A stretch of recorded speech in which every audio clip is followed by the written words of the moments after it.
So today, people, I just want to talk today about Ralph Gonsalves.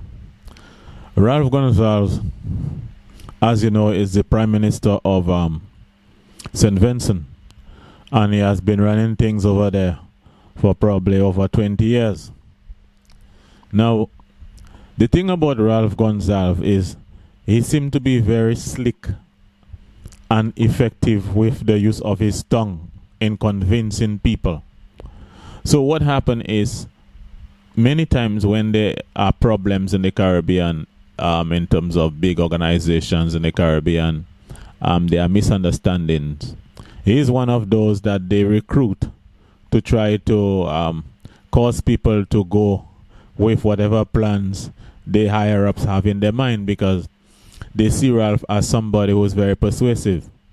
And so Ralph has been very useful in curbing a lot of fires in the Caribbean. But right now we have a situation where Ralph Gonsalves, he's losing his strength. You see, I'm not talking about physical strength. There is a power that certain leaders have, or most leaders of the world have. There's a power that they have that cause them or empower them to do to complete the mandate that they have. Now I'm talking to grown folks. There are two sources of powers. One from the creator of heaven and earth, and there's one from the other side. The rival, Satan. So what happened is, in the case of Ralph Gonsalves, that power that he had before, that power to convince people and to get things done, it is no longer. And I've been observing Ralph for a few years now. But the culmination, the thing that really happened that caused me to realize definitely his powers are gone, is when he had that situation where there was that protest and somebody hit him in his head with a stone and he bled. That is the thing that was like the final thing for me. The final litmus test. I've been observing him all along, and I've noticed that his power is no longer the strength that he had. There's that that some of these leaders have that cause them. Sometimes there'll be people protesting and making noise, and when they just come and they smile with you or they talk to you, you just calm down. That thing has been gone from this man for a while now, and so he does not have it again. And so what Ralph is doing, because the power that was giving him strength to get his work done is no longer. So what most likely he will do, he's going to resort to more operating like a dictator. And that is where he's going to lose all the gains that he have made. And even his close allies will turn against him if he doesn't check himself.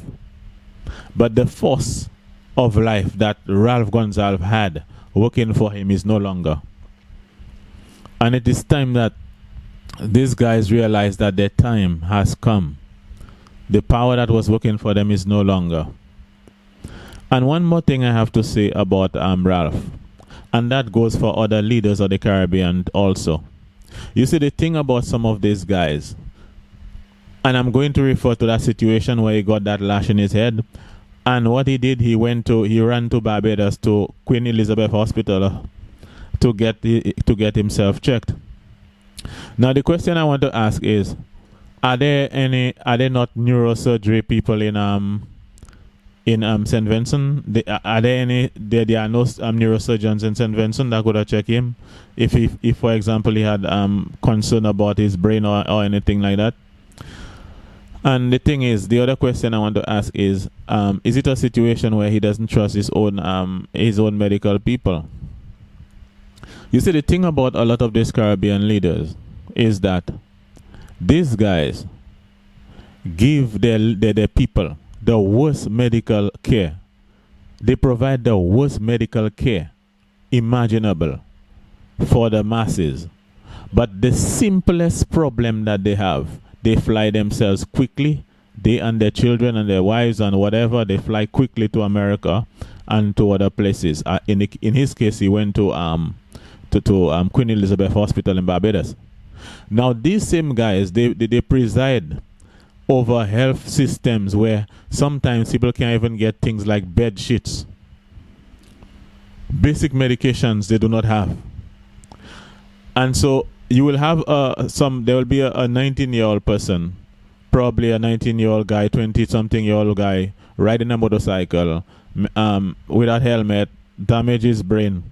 And he will be unconscious in those guys' hospitals for days. And a lot of times, sometimes his family members have to raise funds and try to get him to some other situation, some other country, or pay somebody to come here and check on the to come to the country and check on their loved one situation. Whereas these guys continue to win elections year after year. But what happened is we have something where we are married to political parties in the Caribbean, and that thing needs to stop because this thing is working against us.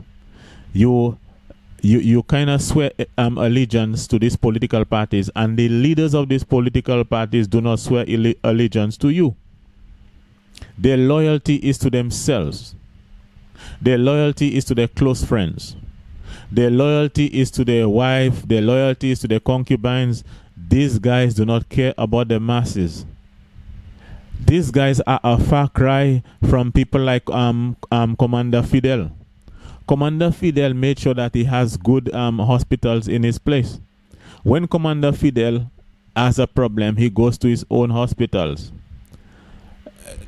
Look at this situation with this guy, Hugo Chavez. When Hugo Chavez have his situation, he stays in his hospital, or he may go to Commander Fidel's place.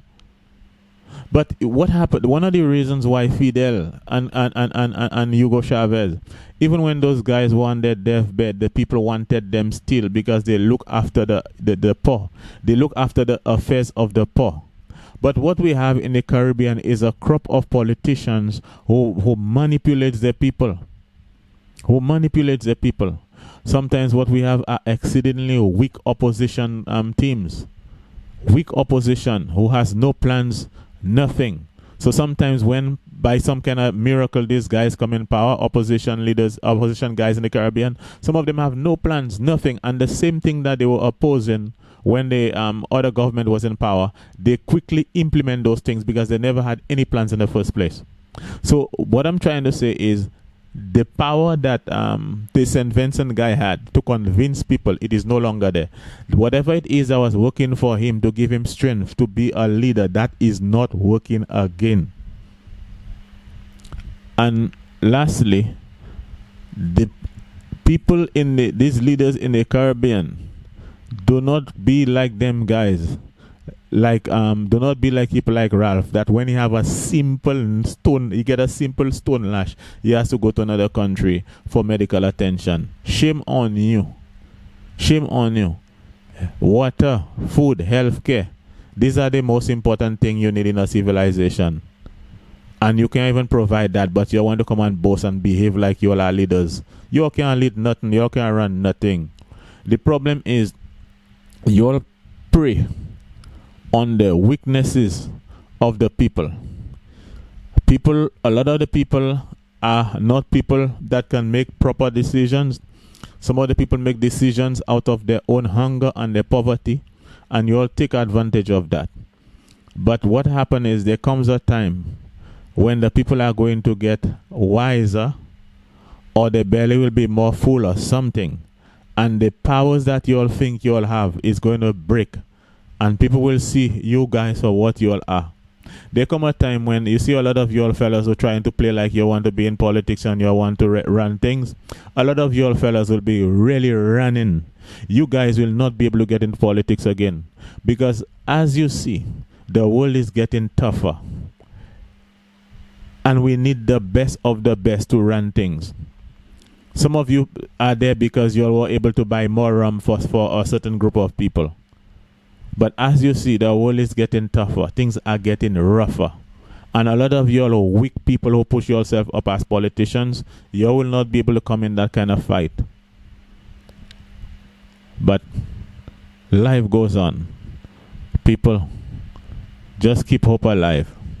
Keep hope alive. A lot of these weak politicians that end up looking strong, they will no longer be. They will no longer be. Have confidence in the creator of heaven and earth. Them guys have to run. Weak guys got strong over the years. That time is changing. Keep the fire burning.